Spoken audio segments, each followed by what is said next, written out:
Have you ever wondered what happens after ever after? Have you always yearned to know if the end is really the end? No? Well, you're gonna find out anyway. We're your hosts, Andy, Tammy, and Gina. This is Two Division.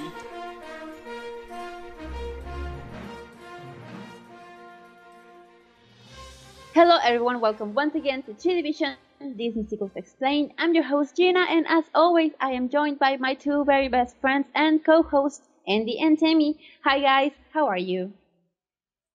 Hey, I'm good. I'm really good, and I love that I'm able to say that unironically. Yeah, I know. And are you not tired for once? No tired. It's the coffee. It's the coffee that's helping me. Yeah, it is. Yeah.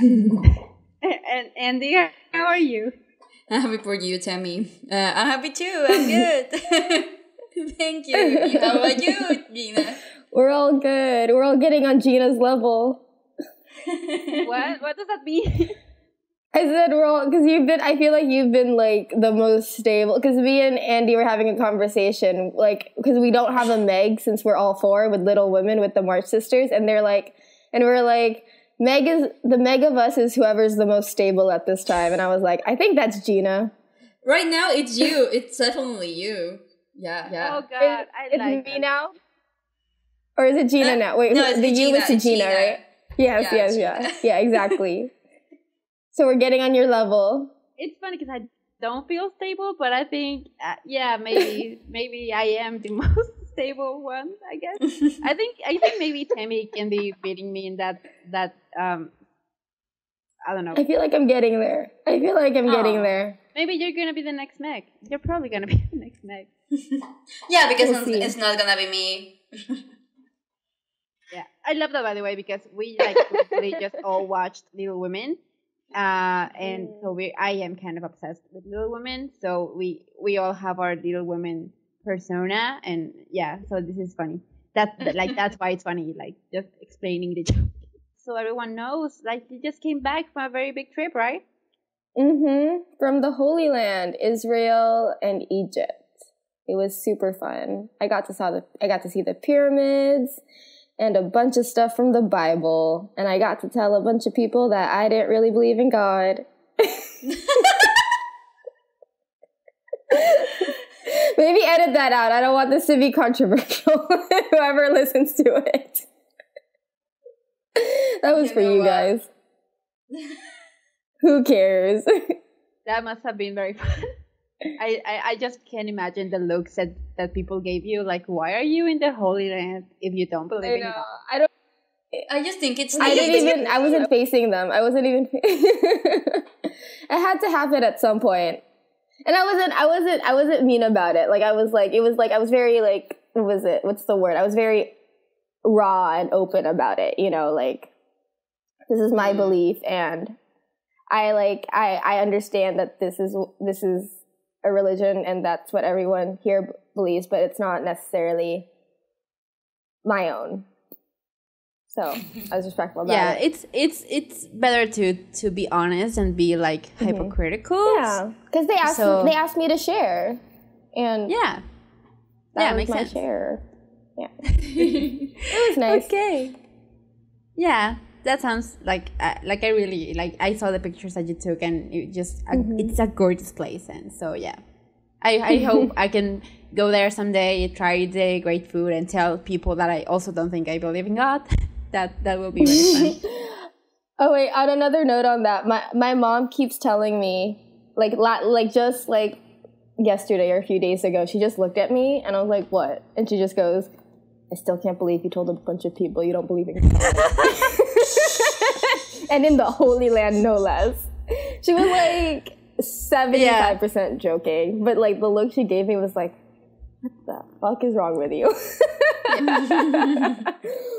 Why are you my daughter? I don't understand that she loves me. She just kind of questions the choices I make sometimes, which I understand. That's what moms do. Yeah. Yeah. Okay. Yeah, I'm good. That's it. We can start. Yeah. We can finally get to the thing we're talking about today, but not quite yet, because today we're talking about the Fox and the Hound 2. But before we get to that, as always, we are going to start by sharing our thoughts and memories of the original Fox and the Hound that came out in 1981, and it traumatized a generation of children. So, who wants to start on their memories? I can start. Yeah, I don't remember how I saw this, but I saw it, I guess, in some point in my childhood, but I didn't pay much attention to it. I just knew it was sad, and then I watched it again for the podcast, and I just got really bored. And Really? yeah, it's just like the movies were made so different back then, right? So I don't know, maybe the pacing of it, and I mean that's just like the kind of Disney movie. I don't know, like Lady and the Tramp and all that stuff. That it's just like it's slow and it's just a slice of, well, not a slice of life because it's literally like forbidden friendship or something like that. But it's just like really small, and it's just taking you through the lives of the animals. And I guess that's relaxing, but I was dozing off. I was just looking at my phone. And then I get that. Yeah, I mean, it's not bad, but it's not super entertaining. And then, yeah, I think it is the most depressing movie out of all of the Disney catalog, because it doesn't have a happy ending. And I think spoilers, but the societal norms of where they live and don't allow them to be friends forever, like they said at the beginning, and I think that's really depressing. And yeah, I don't think I will be watching this movie soon. Yeah, those are my thoughts, memories and thoughts. Okay, thank you. Tammy? Okay. So I didn't actually get a chance to watch it for the podcast. As I told you, I spent a whole week looking for the sequel and finally realized last night that I actually had it on my hard drive, but that's okay. But I do remember this story. I do remember this movie, and I remember it's funny because what I remember is not wanting to watch it. I've watched it, and I remember never watching it again as a child, and I think it's because it was so sad.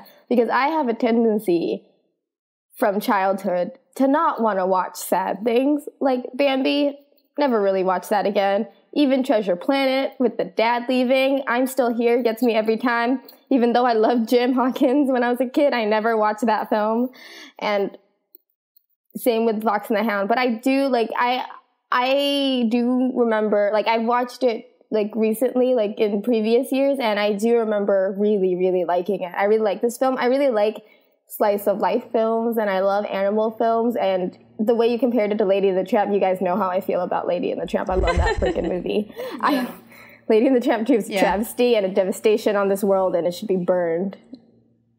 But yeah, I know. I love these kind of films, and I think doing this podcast is making me realize how much I appreciate animal films, animal slice of life films. I didn't think that was a niche I would be into, but you know what? I'm down. I just respect this film so much because it just tells the story of such a realistic friendship. Like a friendship that you start when you're kids, and you have the same interests and you love the same things, and just over time you grow up and that friendship passes. You find new things. Copper finally gets into his own as a hunting dog, and Todd goes into the wilderness and finds Vixie, finds his mate. And, those are very real things that people go through. And me and Friends, I'm still learning this shit. I should watch this movie on a cycle. Holy shit. Yeah. I have a breakdown over this almost every 3 months. Oh. So it's nice. It's nice to see that they translate this very realistic experience in a kid's film, and I think they do it really well. It's a really good film, I feel like. I can't attest to how good the film is. I just can say that the message they tell is really great, and I'm glad kids have a film that they can watch. Yeah, I think I agree. This particular message, yeah. Mm-hmm. I agree with that. For me, I think I never owned this movie like on VHS or anything. I don't know why. I think my parents just didn't like it as much, so they never really bought it.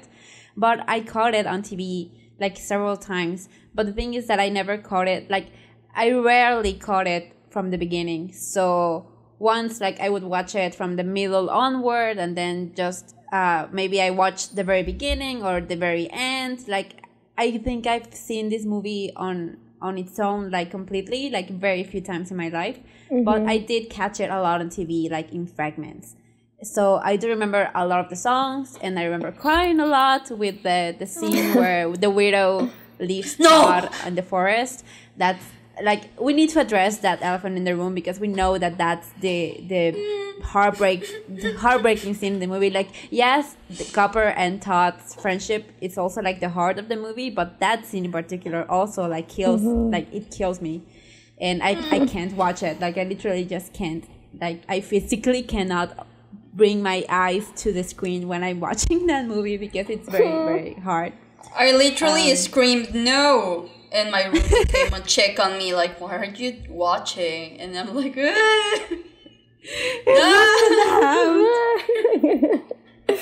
yeah.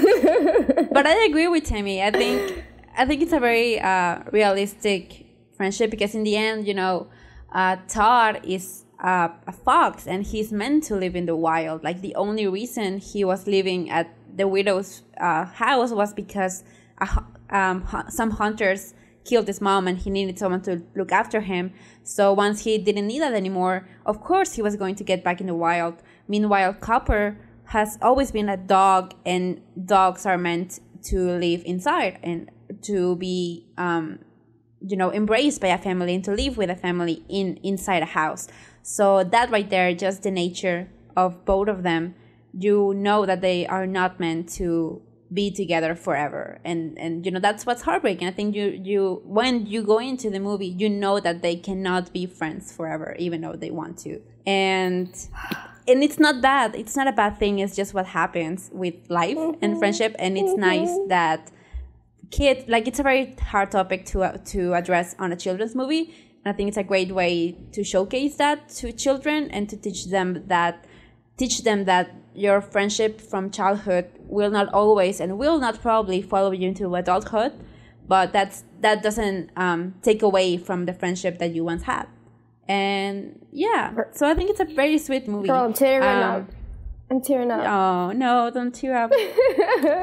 And like, I also didn't watch it for the podcast because I didn't have the time. I just watched the very beginning while I was waiting for the second one to load. I watched like the very first 5 minutes. So I think, like, from my memory, I do agree that I think it's a very slow paced movie, but it's meant to be that way, and I can totally see why. Like, I think I too would kind of doze off, because it's a very relaxing movie. It's a very, like, not a lot of stuff happens until like the very deep shit starts happening. That starts with Todd being left in the woods, and then like Copper hunting him down with Amos. So that once you get to that part, I think it gets more exciting. But the whole childhood part, I think it's very slow, and you kind of doze off. But but you know, as a kid, I liked it, and I liked the songs, and I just think that Todd and Copper are so cute. They are adorable. Like, props to the animators, because the big eyes, and I don't know, I just, they're Copper just so is cute. chubby. I know. Copper is fat. I know. And they're adorable, like howls, like the noises they make. It's adorable. I'm also weak to animal babies. So yeah. From my memory, I think it's a good movie. I think it's a very nostalgic movie. Like, if you watched it as a kid, like, I think it definitely leaves an impact, because it dares to go places where not a lot of children movies dared to go. So I think that that it's commendable. You know, I give them props for doing that, and yeah, I think it's a very classic movie, and I wish there was more Fox and the Hound appreciation, like in merch and stuff like that. Yes. Yes. Yeah. I'm just looking it up on the Wikipedia, and it was released on my birthday. I'm sure I'm gonna love this film. Oh, my July God. 10, 1981. This movie's a cancer. It is a cancer movie. I'm adding it. It is a very cancer movie. I'm adding that to my Zodiac movie list for cancer. Holy shit. Yeah. It is perfect. Fox and the Hound. It is absolutely perfect. I've told you guys, right? Ever since I left the Holy Land, I've been saying holy shit.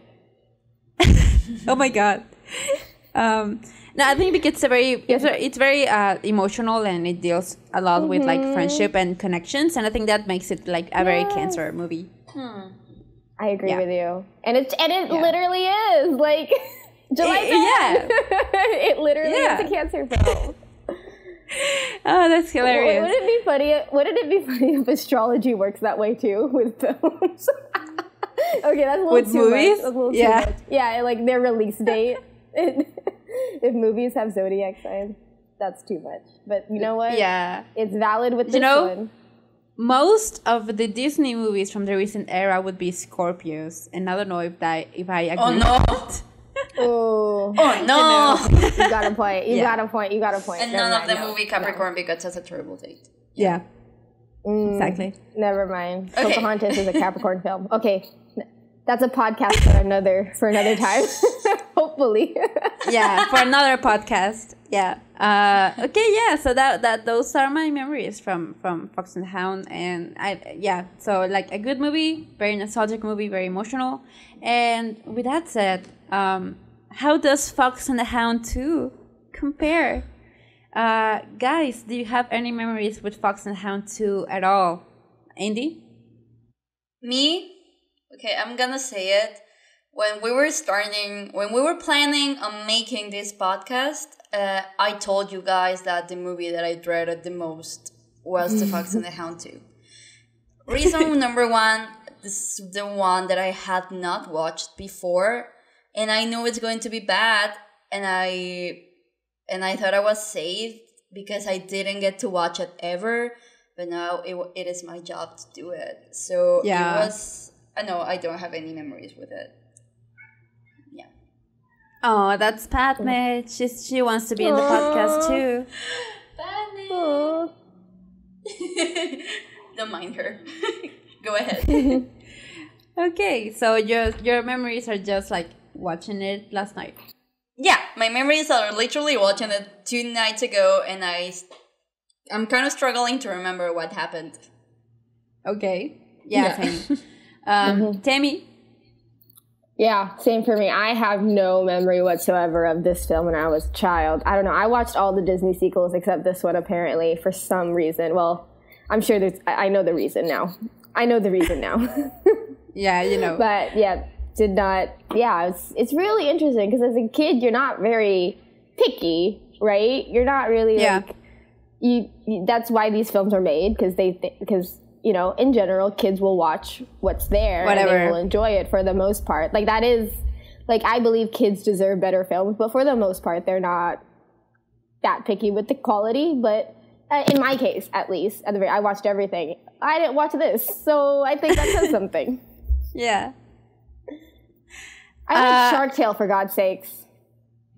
What? I watched Shark Tale. I like Shark Tale, for God's sakes. I watched that thing over and over again. Oh my God, me too. Honestly, yeah, I watched Shark Tale a lot as a kid. That's embarrassing to admit as an adult, but I did. I remember that I also had the Car Wash song on my MP3 player. That's like the most. Same. That I just aged me. Same. Okay, I gotta listen to Car Wash sometime. I gotta see if it's still okay. But I was obsessed with that song. Yeah, me too. I think that's how I met Christina Aguilera also. Like, not really, but I think that's the song that I was like, oh, this is Christina Aguilera. Okay. Yeah. I love it. And anyway, for me, I don't remember. I watched this movie once in my life. I don't remember why or how or when. But I did. And I think I was still a child. I think I watched it like maybe as an adolescent because I caught it like on TV. And I was like, okay, I've never seen this one actually. So now that it's here and apparently I have nothing else to do, let's just watch it. And yeah, I thought it sucked. And that was it because I, like, honestly, I couldn't, as a kid back then, I couldn't remember, like, when I watched it and up to this day, like, I knew that I watched it, but I didn't really remember most of it. I knew that, like, the basic stuff of Copper joining a band and then splitting from them, but I didn't know, like, the details that happened. And it I don't know. And I just remember thinking that it was a very boring movie and that had nothing to do with the original movie. And that's what I think so today as well. I watched it yesterday and I think it's very boring. I think it's nonsensical. I think this movie could have been done with any other set of characters. They did not have to do this movie with Fox and the Hound characters. And that's that on that, you know? And I agree. I just think it's like very bottom of the barrel. I think it's uninspired. Like, I don't know. I think they just picked up the script from like a trash can outside of the studio. And they were like, you know, if we use marketable animal children, maybe we can make this work. What movie have we done already that is a good enough a success for this to work? Oh, Fox and the Hound. Oh, yeah, that works. Because this movie has nothing to do with the original story. Like, absolutely nothing at all. We'll get into that, like, more later. But, yeah, I just wanted to say that my opinion did not change one bit from when I watched it as a youth and as I'm watching it now as an adult. It's the very exact same feeling that I had back then. Except now, I think, after I studied, film, the way that I did, I think, like, I appreciated its badness in another level. And that's all that I can say about this movie and my memories from it. So, without further ado, let's talk about Fox and the Hound 2. It came out in 2006, so we're still in 2006. A lot of sequels came out this year. I wonder why. It was just a very productive year for this studio. And the movie it's a midquel. The movie's a midquel, and it shows us a moment in Todd and Copper's life that we did not get to see on the original movie. I wonder why. And the movie starts with Todd and Copper still as children, like very happy, friendly, and chasing each other, having fun. This scene goes on for like 5 minutes with a song that sounds like it's the Rascal Flatts, but I'm not It's sure. not the Rascal Flatts. Really? No, I just search for it. Look, it's here. It's sung by One Flew South. Okay, I have no idea who they are. I have no idea who they are either, but apparently they sound like the Rascal Flatts. I didn't even know there was a song in the beginning. I can't remember it. There is a song, and the song it says like, "Oh, we're going to be best friends forever." And it's like, no, you're not going to be. You're not. That's lies. How dare they? They did not watch this film. I'm so mad. How dare they have the beginning song be "Friends for Life"? What the heck? It confirms my theory that the people making this movie just didn't watch the original at all. I am so mad. They were like, it's a Disney film. They stayed friends at the end, I'm sure. Holy, like this. Oh my God, I'm so mad. But that's for another part of this podcast. I'm so mad at this film. I hate it. I hate it. Oh my God. Spoilers. Animal films are my trigger. Oh my God. I wonder what my feelings are going to be for Bambi 2. Oh no. Yeah. Good thing you mentioned it. Guys, we skipped Bambi. I'm sorry we did that, but we're gonna cover that next. So the movie starts with a song, not by the Rascal Flatts, that talks about them being best friends forever, which they are not. And that's how we are. Also, the first joke in the movie I want to address this is a fart joke. So, like, right there, just they show you that the standards that they have are very low. and it just goes downhill from there. And it just felt weird, like a fart joke coming from Copper. I don't know. It sounded weird to me. And so it sounds like something Pumbaa would say, and it's like but Copper and Pumbaa are definitely like not the same type of character at all. So anyway, so Todd and Copper see a bunch of trucks go by, and they tell us that they're going to a fair, and apparently a fair is setting up nearby, and Copper is supposed to go there with Chief and Amos to participate in a contest or something. It was kind of funny that Chief is like, I've won prizes in the past, and you just see like his 4th place ribbon, and he's like, they don't just give this out to anyone, and you're like, okay, if you say so. And they watch the trucks go by, and they hear a bunch of dogs singing, and Copper's like very interested in them, and so they want to go to the fair, but Copper has hunting lesson. And during this hunting lesson, shenanigans happen, and it just ends up with a chase scene where like Chief and Amos are chasing Todd around while Copper is trying to help Todd, and then Todd just like he runs towards the weirdo, and it becomes like a very slapstick mess, and it's just not funny or entertaining at all. But this just ends up with Amos punishing Copper for being a bad dog, a very bad dog, and they just he just lashes him to the barrel. I won't tolerate it, Sander. He's such a good boy, and the big eyes that he gives Amos when he leaves him lashed up to the barrel, and he's just like, I want to go to the fair. It's just very cute. I was talking with my friend while watching it because we were not paying attention, and we just like saw those eyes, and we both were like, and we just stopped. we just like started paying attention to the movie after that. Oh my god. Amos leaves Todd. No, sorry, I keep mixing them up. Amos ties Copper to a barrel, and Copper is sad because he wanted to go to the fair. So Todd comes in, and he's like, we can go to the fair, and he just breaks him out of the lash, and they escape, and they go to the fair. And let me show you how. He just does. He just bites it. Yeah. And he's free. Yeah. It's that easy. So they just run off to the fair. They see the fair. It's a very generic fair. They see that there's going to be a fireworks show in the night, and they make this weird head shake, like to promise each other that they're going to watch it together. And this comes back later. That's why I'm talking about it. And Copper hears the group of dogs singing again, and we finally meet the Singing Strays, which is a band of 5 dogs who sing like very catchy country tunes, and they are led by a dog named Cash, played by Patrick Swayze. Which okay, how did you get Patrick Swayze for this movie? Is he Southern? Is he Southern? I guess, but Patrick Swayze. Why did he say yes? Why did he? I don't know. Yes? What does Disney know about Patrick Swayze that got him to be like, okay, yeah, I'm gonna do whatever you want. Just let me go. Let me go. Oh my god, he is Southern. He is Southern.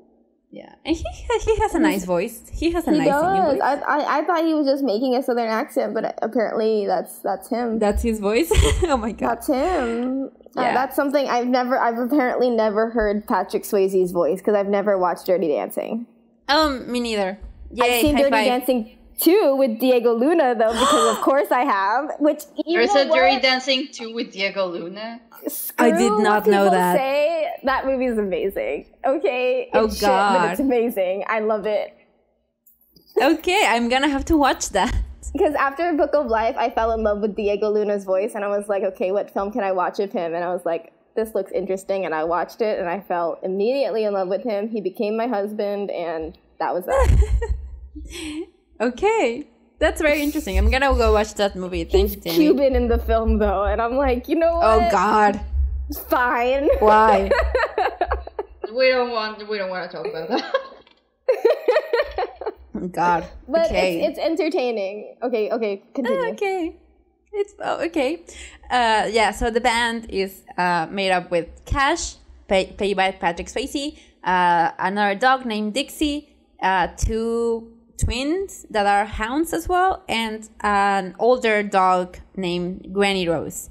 So they are rehearsing, and Copper hears them, and Copper and Todd go into their rehearsal. And in that moment, Dixie falls over with a plank on the barn that they are rehearsing in, and she's like, "I cannot work in these conditions. I'm gonna go back to my trailer." And she's like doing this this diva breakdown, and she has a very big discussion with Cash, and she goes away. And Cash is like, "You cannot just go in the middle of rehearsal. We have a show to play, and apparently it's gonna be a very important show because there's a talent scout around, and he's gonna be watching the shows, and he's gonna apparently pick a show to support and make famous, and that's what they want."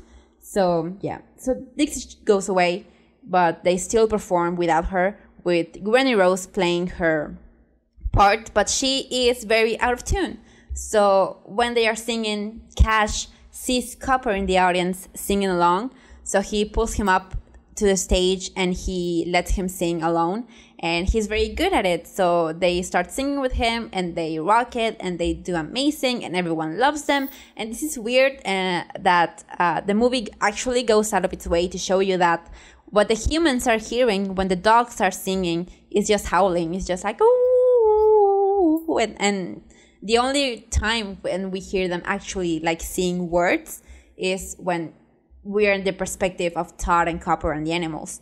So I don't know why a couple of dogs howling to some tune is such an amazing show. I don't know. Maybe in that universe they can hear them, but only if they are singing. And when they're talking, it's just barks. But when they sing with music, it sounds like English, and that's why the entertainment is so powerful, because that's the only way that they can get dogs to talk. Oh God, that's a stretch, but okay. Just want to make this movie interesting, okay? I just make. Yeah, you're trying. You're trying harder than the people who made this movie actually did. But I don't know if that's accurate. But I'm gonna headcanon that, because that's the only reason that this movie actually holds up in any way. So yeah, so Copper goes in to sing with them, and they have a blast, and it's a success. And of course, Dixie overhears them, and she gets very mad, like, "How dare you put a child in my place? And you know what? I quit." And she quits the band.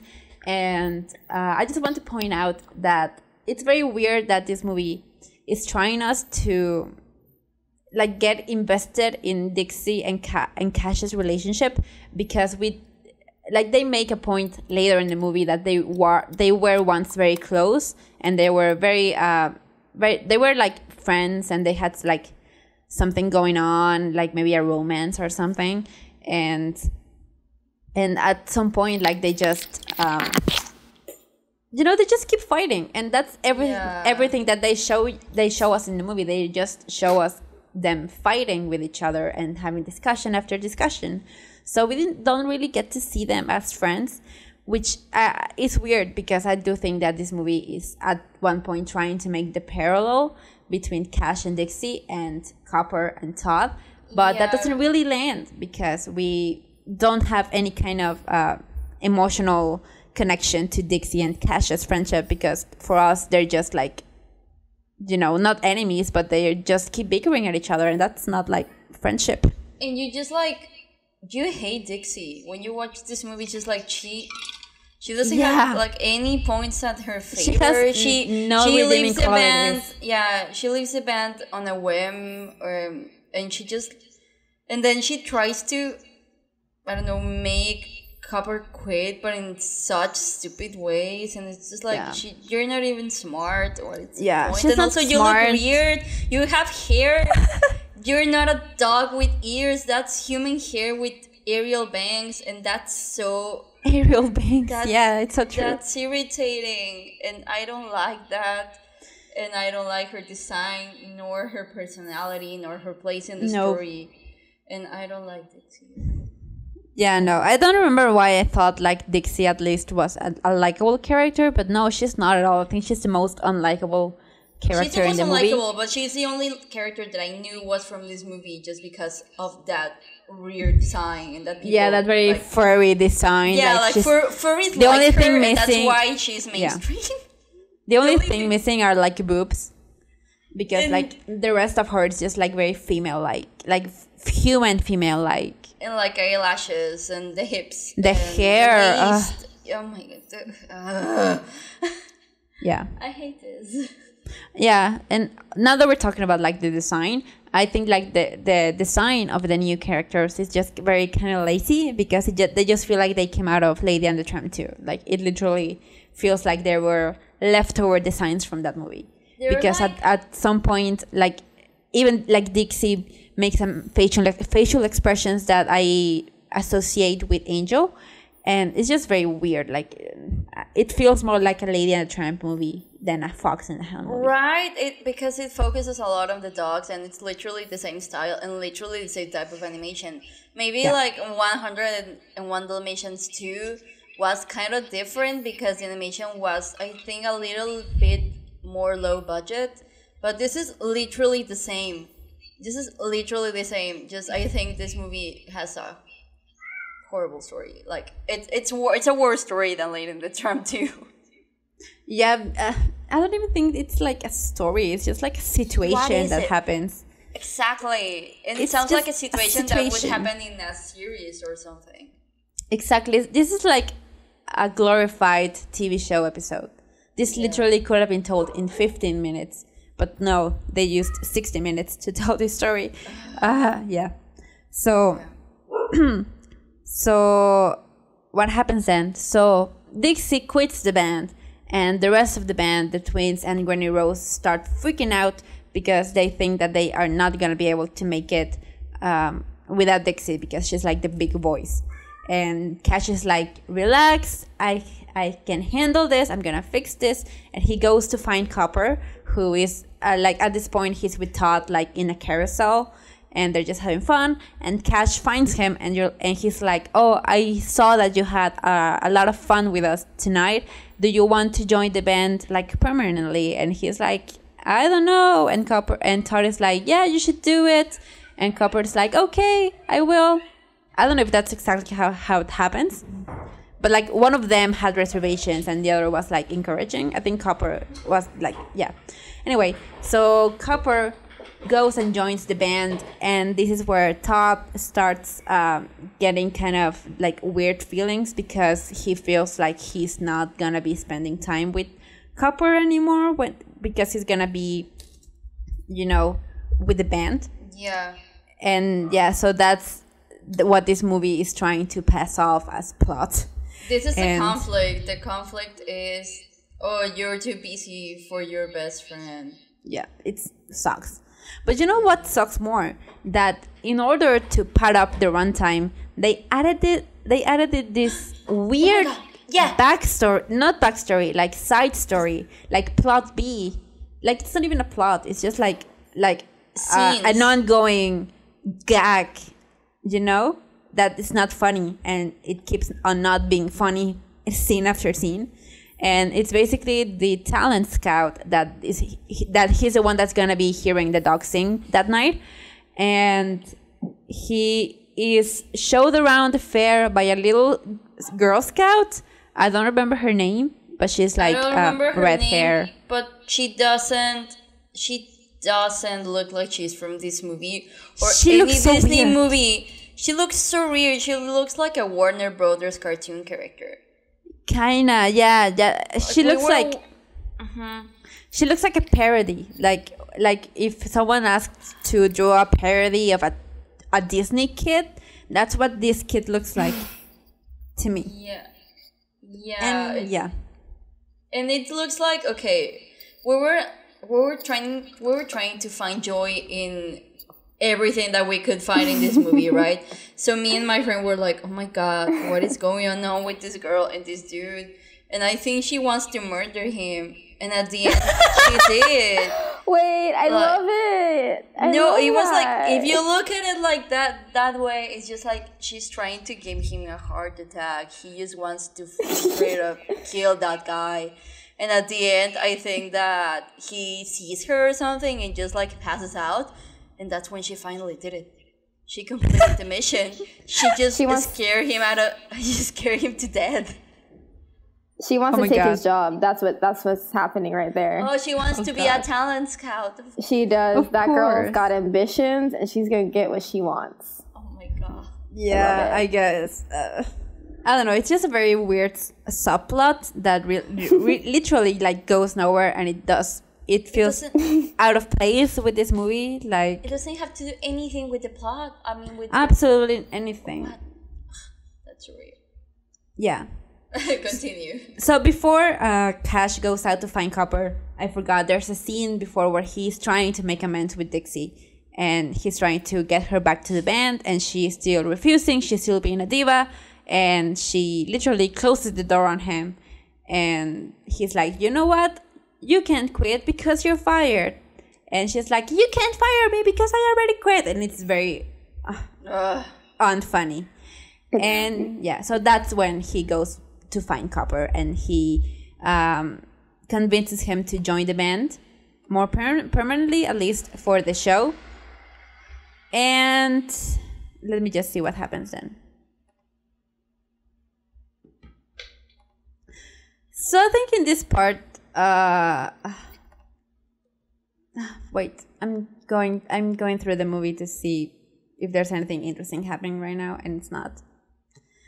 So Cash convinces Copper to join the band, and he goes to Trixie. Like, Cash goes to Trixie, and he's like, oh yeah, we just replaced you with this kid.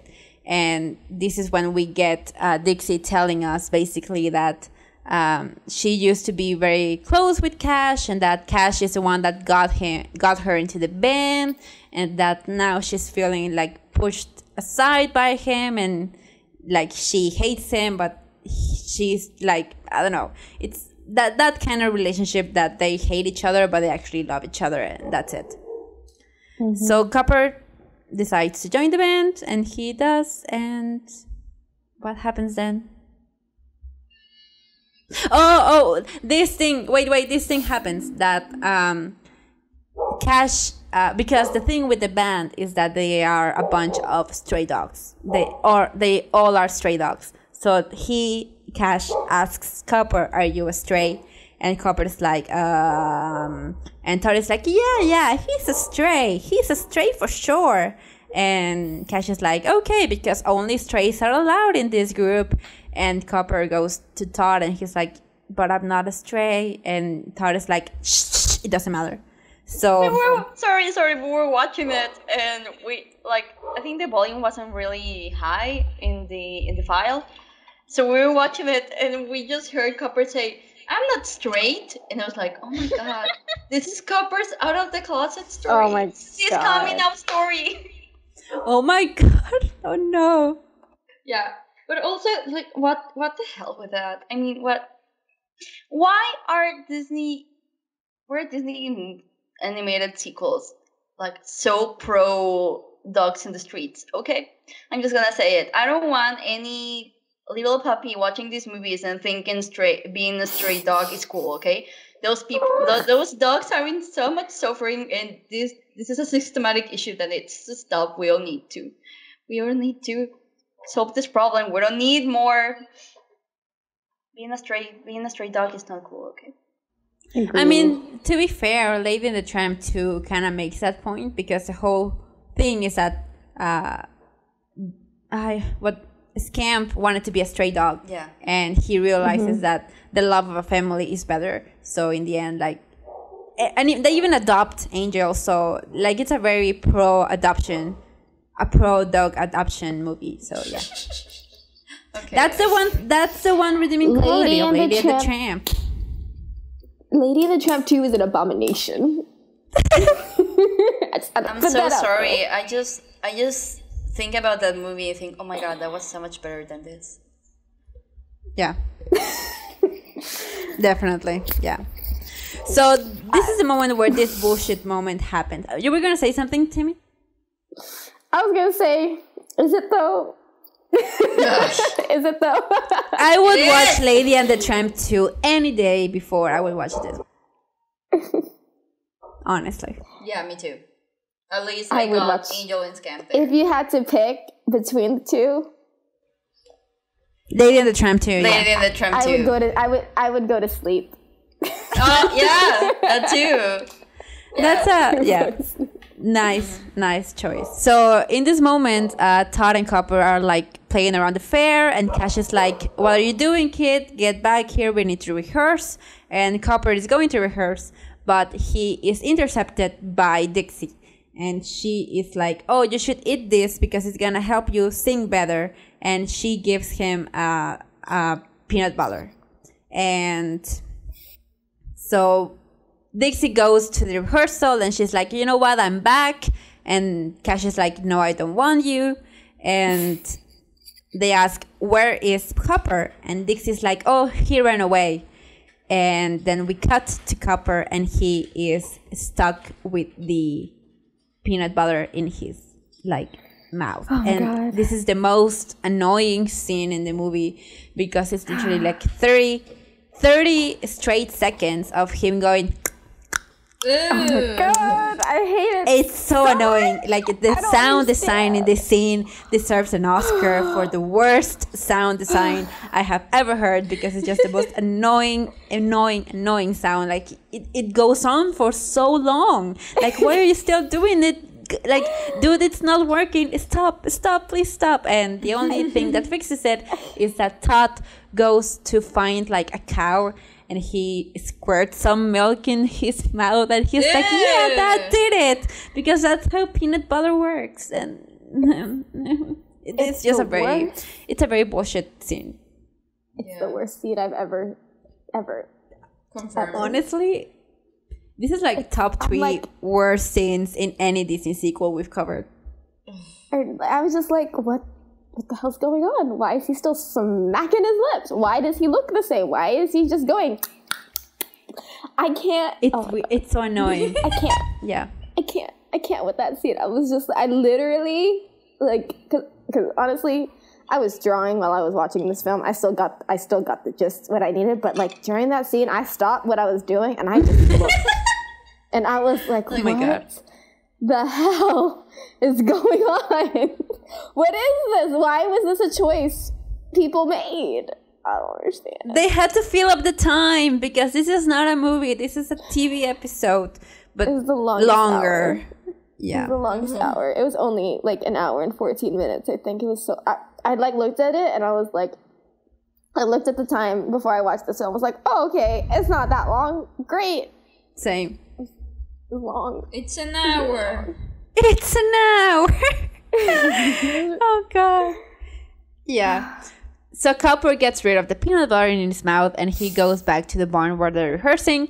And while he's doing that, Todd meets a cat. I don't know her name, but she's like the entourage of Dixie.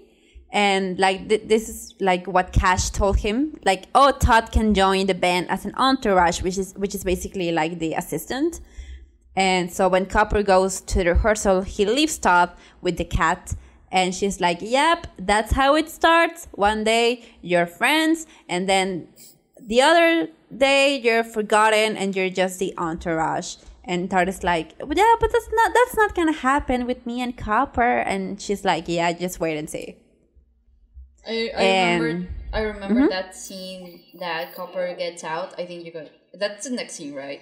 Like Copper gets out and you see Todd like washing the dishes. And it's like kind of yeah. That was hilarious. Like, oh my God, they gave him the job. Yeah. Washing them. He's washing dishes. Oh no. Yeah, that's so cute.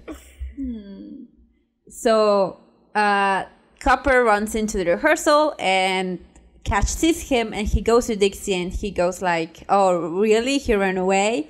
And Dixie tries to go out like very with a lot of pride, but she ends up how do you say tripping over the same plank that she tripped over in the beginning of the movie. And like, did they really think that this joke was so funny that they had to repeat it? Yeah, they did. It just didn't make me laugh once, like not the first time and not the second time that they did it. And that they do that a lot with another joke as well, like the one where Dixie closes the door on Cash and his lips get stuck in the door, and then they repeat it with Dixie, and I think they repeat it again at one point. And like, it's not funny. Don't repeat jokes that aren't funny. And yeah. So don't repeat any joke in this movie, just basically. Exactly. Yeah, exactly. So Dixie goes away and Copper joins the band for another song, and during this song he starts hanging out with Cash a lot. They start doing things together and having fun together, and they end up going to the Ferris wheel and watching the fireworks together while Todd gets left behind. And he feels very of course this is when Todd starts feeling left out and forgotten by Copper. And once they come back from the fireworks, Todd goes to confront Copper, and he's like, but you promised that we were going to watch the fireworks together. And Copper's like, oh, I'm sorry, I just forgot because I was having so much fun with Cash. And he's like, oh, because I've been too busy.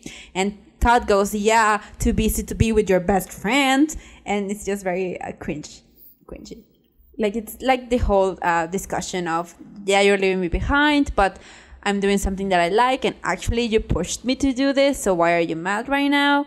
And it's literally been 2 hours.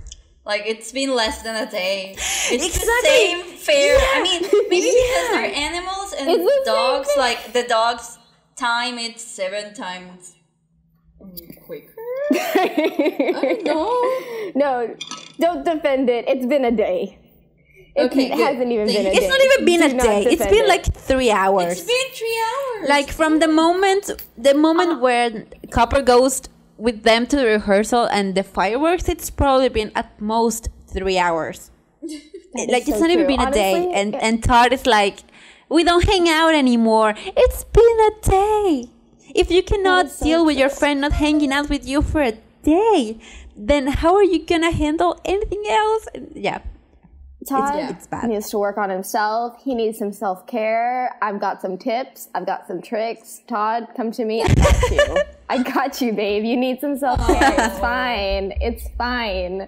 But oh my God, you know what? I was thinking as I was watching this film, I thought they were at that fair for days. Multiple. Because I was like thinking, No. why isn't Widow Teed and Slade looking for their pets? Like, why are they gone Because for it's so been long? less than a It's day. because oh my God. It felt Yeah, like literally. days. Literally, Oh, yeah. wow. That's a revelation. Yeah. That's interesting. So, just take it in, Thames. So Copper goes back to rehearsal with Cash and the band, and Todd just very sadly goes away, and Dixie finds him, and she sees that he's sad, and she's like, what's going on? And he tells her that he's sad about Copper not being his friend anymore. And she's like, oh yeah, well, that happened to me too with Cash. But you know what? We can fix this. And this is when they get into this very big production song number. That's like the selling point of this movie. This is the scene that I see get used every time in animations on YouTube. Like, this is the money shot sequence. It's called Good Doggy, No Bone. And the only reason I remember that is because they repeat it like 1,000,000 times in the song. And you know what? It's not a bad song at all. Like, it's not good, but it just kind of goes on for a while. And it doesn't really say much, you know? It's supposed to be like the story of Dixie and how she felt very beloved and closed with Cash at the beginning, and then they just kind of tossed her aside, and that's basically what she's saying in the song. But it really goes on for like 3 minutes with her just telling the same thing over and over again. I don't like it. I don't. I think it's the better song of Of out course, of all but I of don't. this. But it's still like, it's not saying much. Yeah. because the rest of them are just very generic and non-memorable at all. At least this one has the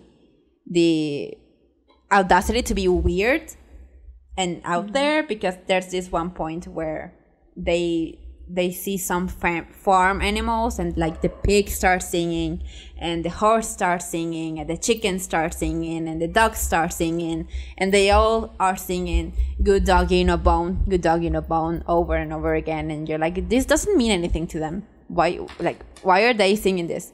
It literally comes out of nowhere. Oh, and there's this really weird moment where like there's a big pig and a little pig, and the big pig sings like very high, and the little pig sings like "no bone," and he's very low. It's very weird. It's a weird moment.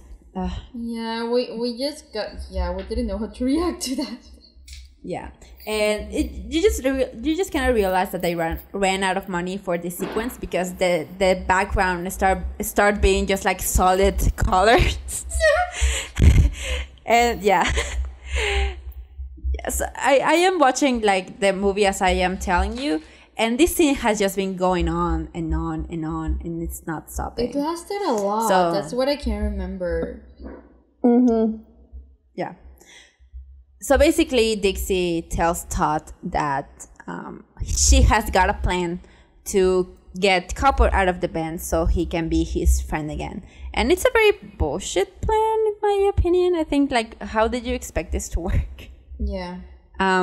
Dixie knows because Todd told her that Copper is not really a stray. So she's like, oh, we were just gonna reveal him to Cash and they're gonna kick him out. But instead of just like going to Cash and telling him, you know, your kid is not a stray and he has an owner, the brilliant idea is to go and attract like Chief and Amos. And so Copper goes to be a distraction, and he gets Chief and Amos back to the fair. And wait, is this scene important? I'm just watching the movie, and before Todd goes to do that, there's a scene with Copper like rehearsing with the band, and he gets distracted by a cricket, and Cash lashes out at him like you need to be focused and whatever, and he gets very, very angry at him, and he gets defended by the twins and Granny Rose. And like this is the moment where like Cash is not better than Dixie, you know, like you cannot be on either of their sides because they're both douchebags on their own way. I think it was the point of that scene, because when we were watching it's like, oh, so he's going to become the villain or something, because we were like, is Dixie the villain? And then that happened, and it was like, is Cash the villain? And that could be I mean, that is whatever. There are good movies without villains, but it.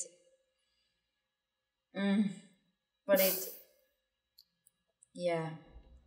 And I don't know. They're trying to do a very weird thing where like Dixie is supposed to be like not manipulating, but she's telling her side of the story to Todd, and of course Todd is on her side. But then Copper and Cash have a conversation after the incident in the rehearsal, and he tells him he's part of the story. And of course Copper is now on Cash's side, but this doesn't really like come back at all in any form in the movie. And I thought like this was gonna be something that they would bring up, like Todd and Copper facing each other and being like, oh, but Cash did this to Dixie, and Copper being like, no, but Dixie was this way and that way with Cash, but they never do it. So I don't know. Yeah. Like I think that they're trying to say something with the Dixie, Todd, and Cash Copper parallel, but they don't really do do anything with it. Yeah. Yeah. So that night, this is the only scene where we see Amos and the widow trying to find their pets. Like they're literally at night looking for them. And then on the next morning is when Todd goes to Chief and he wakes him up, and Chief starts chasing him. And Widow sees Todd being chased by Chief and Amos, and she starts chasing Amos and Chief chasing Todd. So this becomes like the chasing at the beginning, but bigger, because now the widow is chasing Amos in her car, and Amos is chasing the dog and the fox in his car, and they're just chasing each other until they are eventually gonna wind up at the fair. But while they're doing that, we cut back to the fair. We cut back to the little girl with the scout that they had a scene earlier where the girl took him to see a bee act, and he like got stung by bees. And I think at some other points she took him to see a fire show, and he got his mustache burnt. And yeah, so that's the whole thing with the girl and the scout, that she just keeps taking him to different shows and him being injured in every single one of them. And like, this is the moment where Todd and Chief run into a fair, and they start creating mayhem, and they free some cows, they tear apart some like the shops that are set up, that the scout is actually dragged off by cows, and the little girl doesn't even care. She doesn't even flinch. She's like talking to herself, and she doesn't even notice that the guy is not there anymore. And so this whole mess ends up with the Ferris wheel. How do you say when the Ferris wheel goes out of broken down? Oh well, yeah, like it left, like it rolled.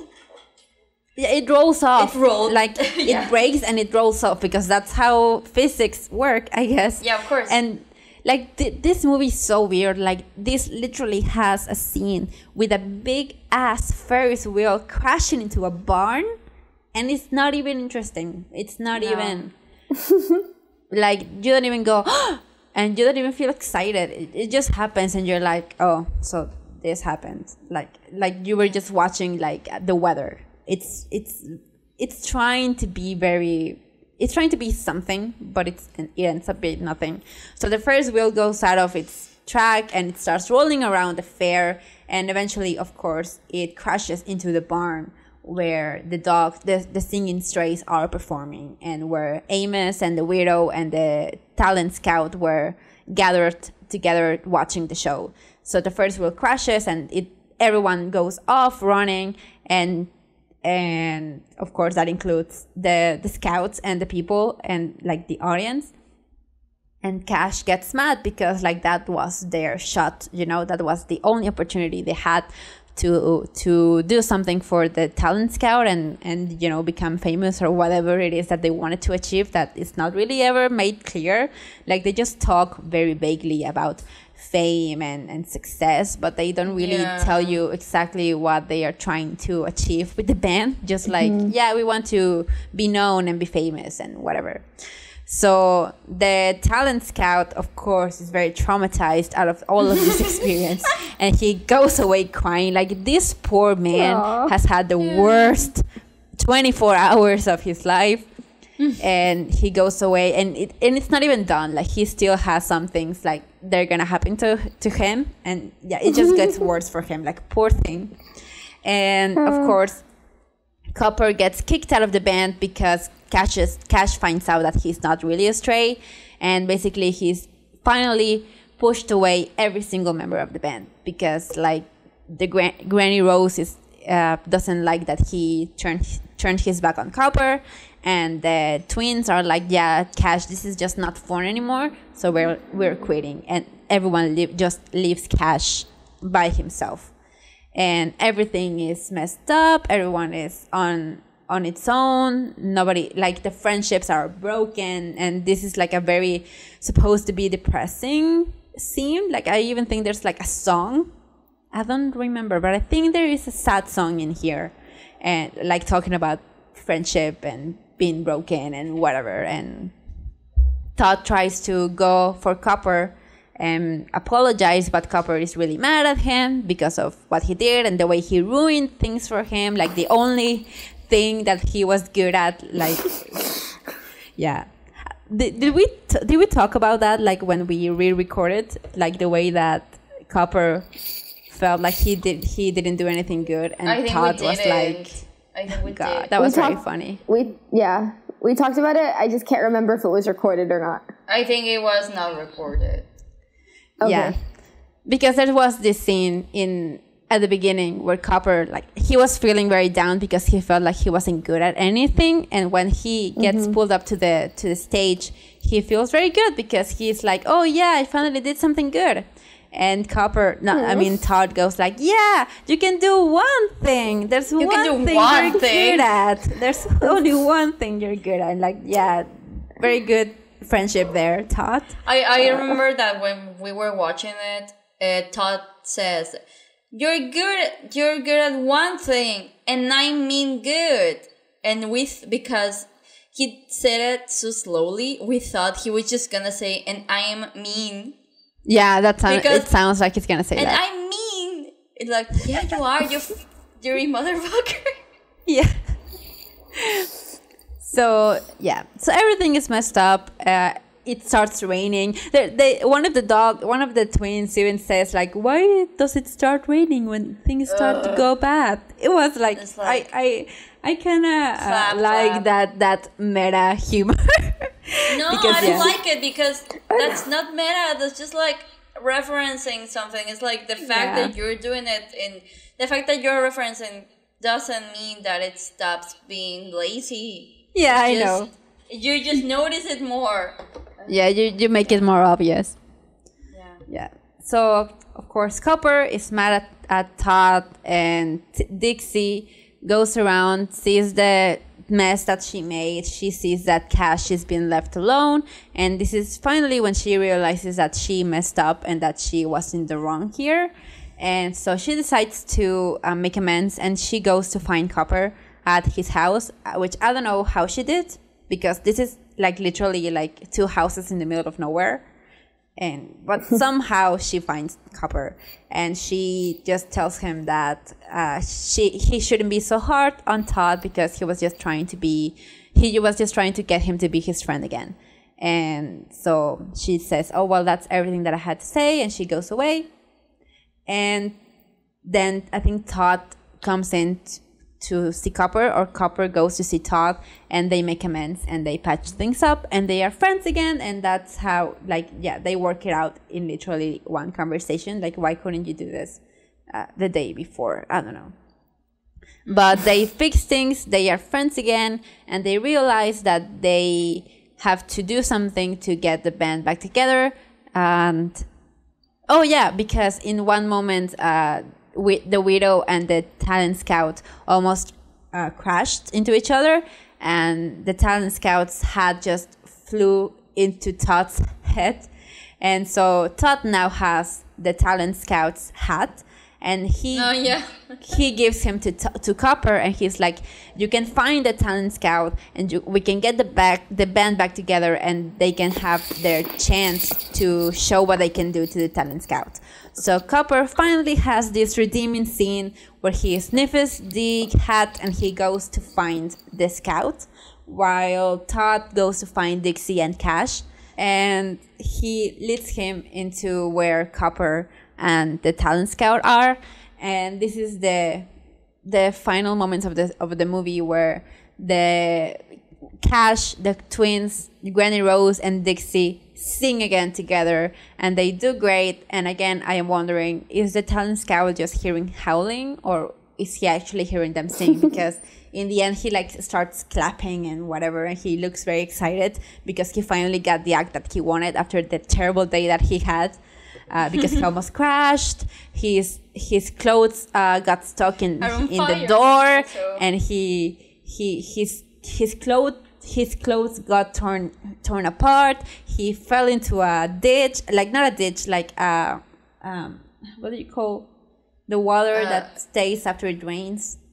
Yeah, puddle. He falls into a puddle. The little girl cursed him. Yeah, she did. I think the little girl. She was a little witch, like a witch in disguise. Yeah, she was. Yeah. Anyway, so the band sings again. They're a huge success with a Talent Scout, and he's like, yeah, I finally found my act. And they invite Copper to join them, and he's like, you know what? I'm good. I'm okay. I'm gonna go back to hang out with my friend Todd. And that's how the movie ends. The talent scout gives them their shot and they become like very successful singers. Like there's this moment at the end where the widow is listening to them on the radio. And so they finally got the fame and the recognition that they wanted. And Todd and Copper can go back to being friends for now until the rest of the regular movie happens. Okay. And that's Fox and the Hound too. That was a trip. Yeah. Yeah, honestly, it felt like something we were struggling to. Wait, yeah, that was a struggle. I don't know. It was. Even the retelling, I feel like. I was like, why? How did so much happen? Like, why is this long? I know. Like, the movie was long. Why is this like, retelling the long? only Like, reason that I could tell you like this many was, details was because I literally have the movie up and it was playing as I was talking. So like that's the only reason why I could retell the scenes. Because if not, like this recap would have lasted like 2 minutes. Because like Copper wants to join a band. He joins the band. Todd gets mad because he doesn't hang out with him anymore. So he messes up his performance. They get mad at each other. They make amends, and the band gets their big shot, and that's the end. And yeah, that's the movie. Yeah. It was so boring. Okay, so let's get into I think what we liked and didn't like as a whole. Do you want to do the positive or the negative first? Positive. Okay. Let's just go quick. Yeah, Temi? Okay, so I was actively throughout this film looking, okay, what's positive? What's good? Every section I was like, okay, what can I say is good? And I can say probably one thing, and I think it's that cat character. Because Really? she was such a mood, and I'm like, you know what, girl? You went through some shit, and now this is your life, and I feel you, and I'm so sorry, but like, she's a mood sometimes. Like, she's like, I'm just done with life. People are shit, and I'm just gonna be like this. I'm not even gonna take care of myself, and you know, I don't promote that kind of lifestyle, but sometimes it's relatable. And I enjoyed that cat character very much because she called Dixie out on her shit, and she was like, I don't care.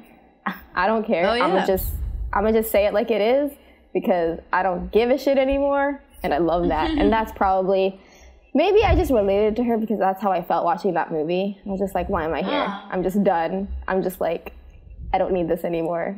And I really like that cat character. Really resonated with me. It really resonated. I don't know. I think maybe she was my favorite part of the movie just because she's a cat that's fat, and that's like my brand. I like fat cats. It's not that I am promoting obesity in cats. It's just that every cat that I've had has been fat. Okay, but another thing that I liked, have you finished? I'm done. That's it. Okay. I like when Copper did those doggy eyes. That was cute. In the beginning, right? Yeah, right at the beginning. And I like when Todd was washing the dishes. Because he just like looked like, oh, you caught me. I am doing my job, and I am like 6 months old. That was cute. And he looked so sad. Yeah, he does. He looked so sad, but he was still doing his job. Like all of us. He's the best boy. No. Like all of us, yes. It's like, I'm sad, but I'm still gonna be a productive animal of society. Baby. Yeah, I like those two things because they were cute. I like those two. I honestly like when Copper did those puppy eyes, I was like, oh, do I like this film right now? This is weird. But it didn't last long. Like less than a second. Yeah. Did you feel that too? I was like, oh, I wasn't expecting to feel this. Yeah. This way. I was talking about it. Like we were watching it, and we were like not paying attention. And that happened and we just suddenly got invested. And then it ended quickly, but we got invested for a second there. Yeah. Okay. Yeah. Honestly, other than what you're saying, I don't know what other positives there are. It's valid. That's valid. Don't worry. Yeah, I think just that Todd and Copper are just very cute and just like that's a positive. So yeah, like if you were forced to watch this movie, at least the redeeming quality is that you could watch Copper and Todd being cute for like an hour with a bunch of bullshit happening in the middle. And I guess that Patrick Swayze and the woman that plays Dixie, I don't know her name, they're very good singers. Reba McEntire, she's very good. Can you repeat it? I like country music. Reba McEntire, yeah, she's very good. She's a very good singer, and Patrick Swayze as well. And they sing very well in this movie. Like the songs aren't anything to write home about. At least they sing well. And that's it. They do. Yeah. Okay, so negatives? Who's starting? Me, just everything I said. Just everything I said, and also this movie is fucking pointless because why would I be invested in a part of the story in the middle when I know it's going to end badly and nothing is worth it. You know they're not going to be friends at the end. So why do I care now? Exactly. Why should I be invested in this? Exactly. If Ben Solo is going to die, I mean, if they're not going to be friends at the end. Okay. Yeah, okay. I'm done. You go ahead. Okay. Yeah. Okay. Like, can I just? Why? Okay. Yeah. Why? Fox and the Hound was a great friendship movie. They already covered these two animals' friendship. They already covered the entire thing. They covered when they first met each other. They covered when they became friends, and they covered when they started growing up, and they covered when they stopped being friends. And it was all very good, and I'm sure it was all tasteful. I have to rewatch it again to like really confirm that, but I remember really liking this movie. They have all of that. Why would they do it again? I don't understand. Nothing is new. This is completely pointless, just like what Andy said. And you know what? I don't understand. I just feel like, I don't know. I was thinking of ways they could have made this film better. Maybe like explore the relationship between Widow Teed and Amos Slade. Like, I assume they've been neighbors for a very long time. Why not just try to like do Fox and the Hound, but the humans? I don't know if that would have been good, but that would have been different. You could have still explored a friendship, but just on the other side of it. Like, I'm really interested in the relationship between Widow Teed and Amos Slade. They seem to know each other. They have different values and beliefs, but they live really close to each other. But they have conflict all the time. But when push comes to shove, when both of them really need help, or when they find common ground because they both love animals, they tend to like understand each other. And I feel like they have a very interesting relationship. If you want to do a sequel, or if you want to explore the story more, I feel like that's the way to go. Not just a recycling, like just, they just did the same thing but worse, and that's so frustrating. Wow. Wow, Tammy, that was so passionate. You sound so hot. Animal movies trigger me, apparently.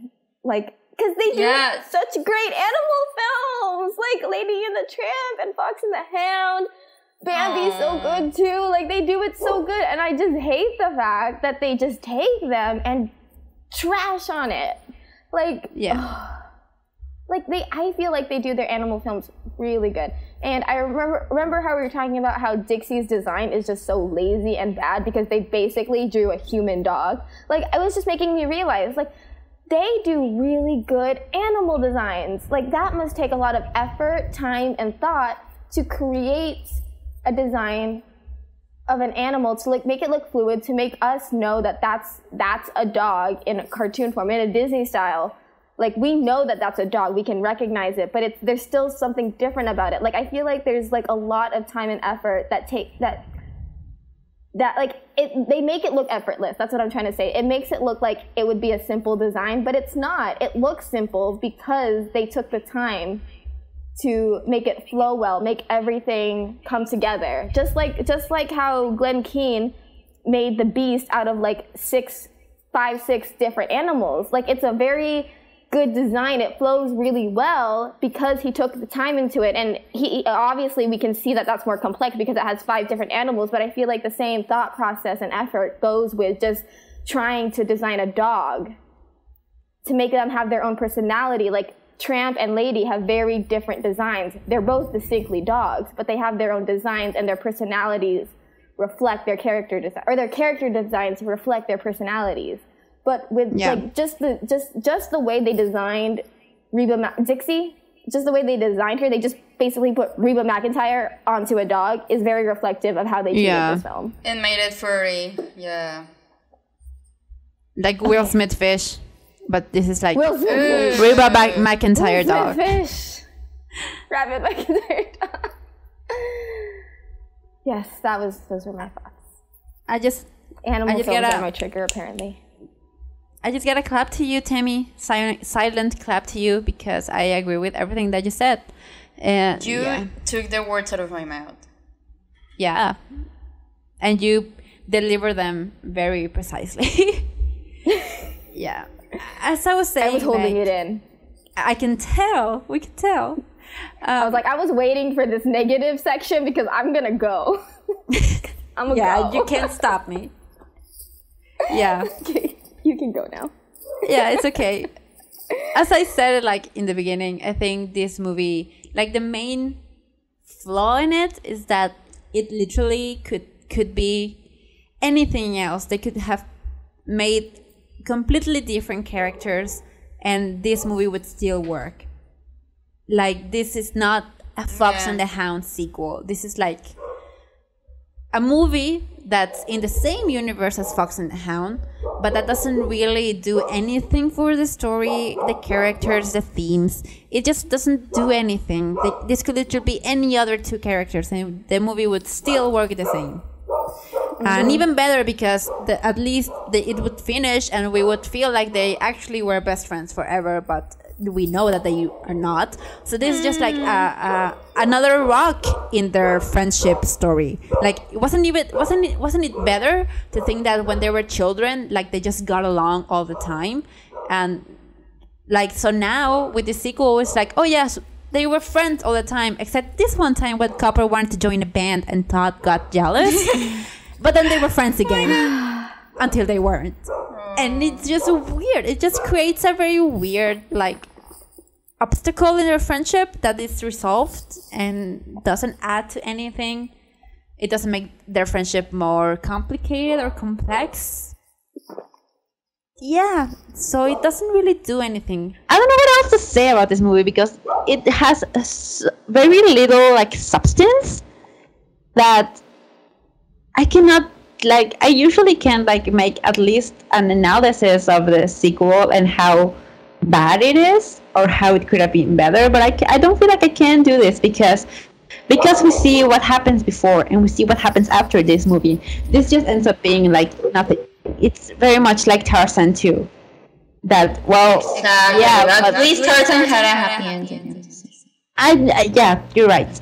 This is even worse than that because this is a fake happy ending. Like, they are trying to sell it as a happy story, but if we have watched the original movie, which you should before watching this, then you know it's not a happy ending. So why who are you trying to lie to? And it just doesn't work. I don't think people who grew up watching this movie by the way, this movie came out 25 years after the original, so the children that grew up on the original one when this came out were already adults.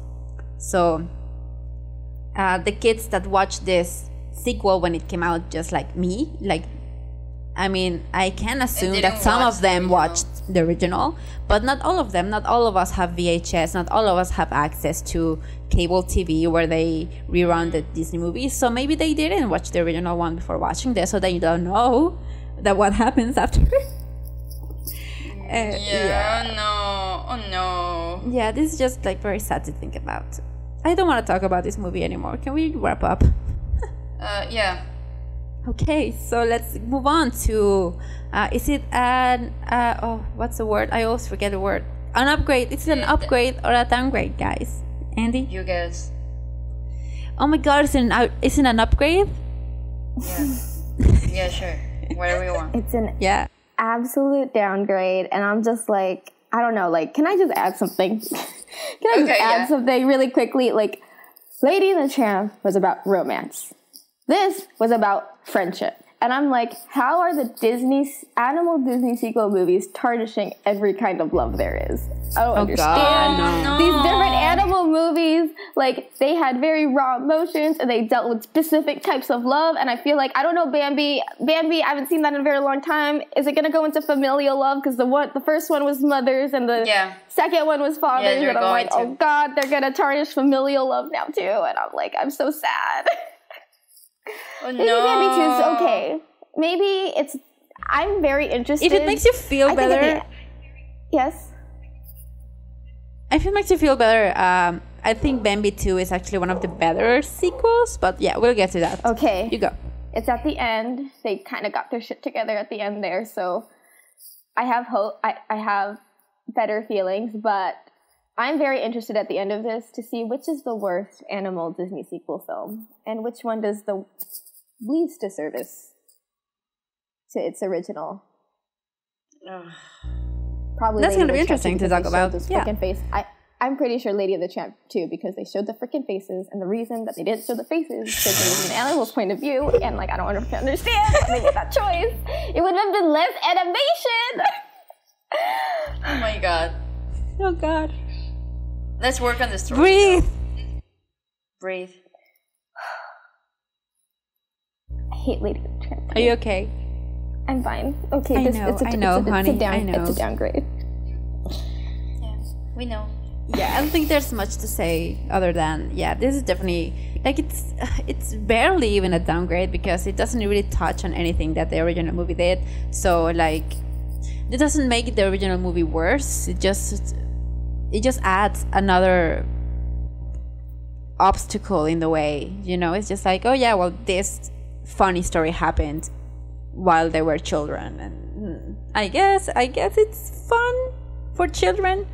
Maybe like I cannot blame you if you were like 5 or 6, maybe like 8 or 9 when this movie came out and you watched it and liked it, because it's still like very colorful. It's still like very colorful, and the song, like, it's very country, but the soundtrack at least is kind of fun, and you know, I wouldn't blame kids if they actually like the songs. And yeah, the animation is pretty, I guess. So yeah, maybe for children that don't think about it that much, it's entertaining enough, but it does not hold a candle to the original one and how that one really had something to say about friendship. Mm-hmm. And this has absolutely nothing to say about anything at all. Mm-hmm. At least maybe they think they do, but they don't at all. Mm. Yeah. So are we ready for the gradings? Yeah. Okay, who wants to go first? Yeah. Yeah. Bad movie. No bone. I was gonna say that. That was mine. We can all say it. But we have to say it singing. I don't know the tune. 1, 2, 1, 2, 3. Bad movie. Bad movie. No bone. No bone. I don't know the tune. I think that was it. I just erased that song out of my head. Okay. Yeah. Well, my grade is... Okay, so I care about this... Okay.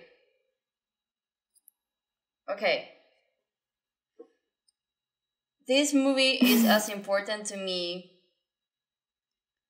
as Big Mama and the Two Birds were God. for the creators of the movie who didn't even watch the original because they are not there, and none of my heart is in this movie. So yeah, I agree. it was contrived. But That was yeah. no, I liked it. It was It was great. a good one. So as Tammy stole mine, I guess what I'm gonna say is that me and this movie are not in harmony. Oh, That's the other song. You're right. Yeah, that's the I main loved it. song in the movie. If you didn't know that we're in harmony, that's the title of the song. Yeah, Okay.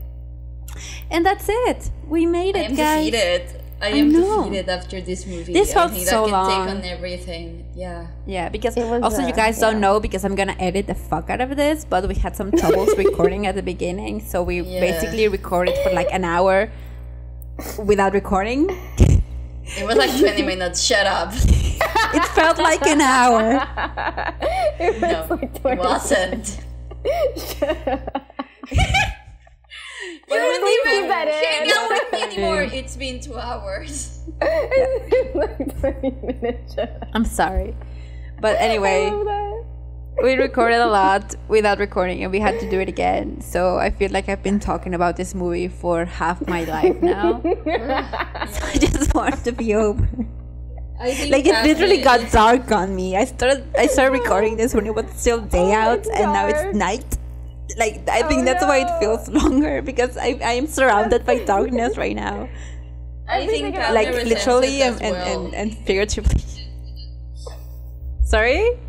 I think Padme What? feels it as well because she just looks so tired and she was meowing. Same. And now she just stopped because she just got tired of it. Yeah. Oh my god. Yeah, she was like, I'm listening to you tell this movie and I feel bored, and she just dropped on the floor. Yeah. Oh Yeah. my god. But it's over now. Yeah. Yeah. It took so. It was like I like how this is like one of like at the end. Like it was like at the end of this very very long journey of Disney sequels. Well, it's not the end, but you know, close to it. Almost. Like we're almost One at of the the worst at the end. ones. I think we're at the lowest point.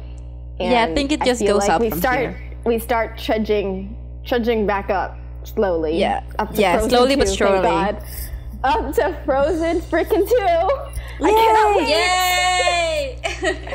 Honestly, So this got, like, 6 podcast movies. was worth all of my struggles because we're gonna end up talking about Frozen 2 for like 2 hours, and it's gonna be very I could fun. talk about Frozen 2 for a whole day. Let's. But We I gotta won't do reserve a that. whole day for that. Like it's got to be on a weekend. We got no plans. Like, Yeah, Yeah, exactly. Yeah. exactly. We're going to Like- stretch beforehand. we're Exactly, gonna have a exactly. good meal, have some tea, Have some Canada. wine.